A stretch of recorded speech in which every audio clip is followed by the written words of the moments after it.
Welcome to the Grateful American Radio Show, hosted by author and publisher David Bruce Smith.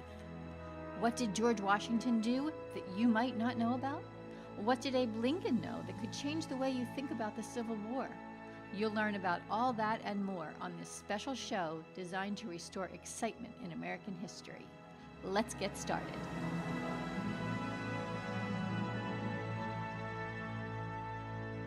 Shining a light on the stars of American history is the focus of the Grateful American Foundation. I'm Hope Katz Gibbs, executive producer of the Grateful American series, here today with my co-host, David Bruce Smith, founder of the Grateful American Foundation. And we are honored because we are sitting in the office of John Gray, the director of the Smithsonian's National Museum of American History. We're also here with Bruce Cole, another man who spent his career bringing history to life for many, many people. So welcome to our show, gentlemen. To be here. Thank you.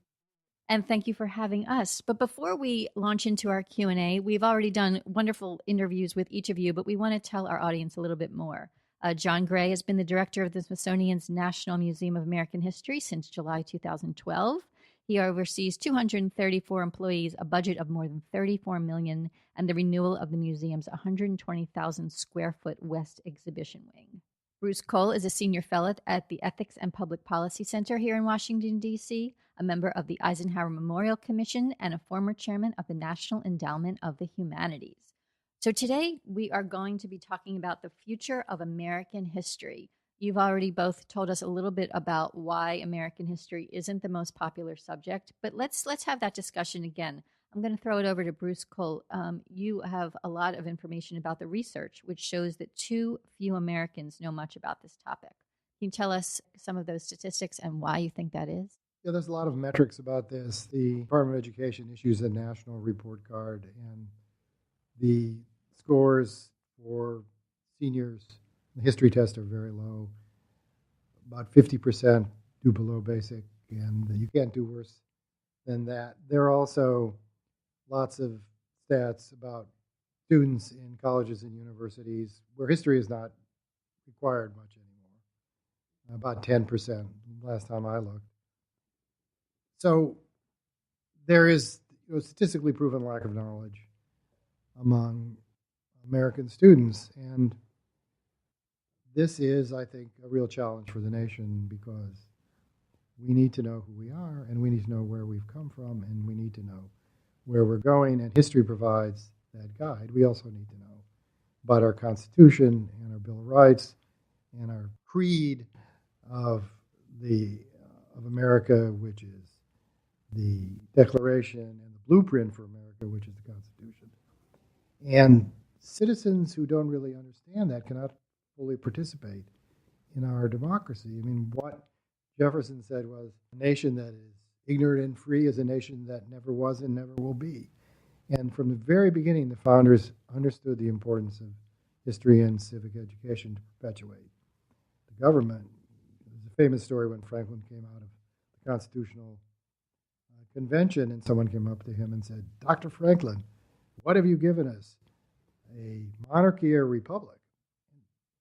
People thought, well, maybe they would have a monarchy. They weren't sure, and Franklin said, "Republic, if you can keep it." And it's that if you can keep it is why history, I think, is so important.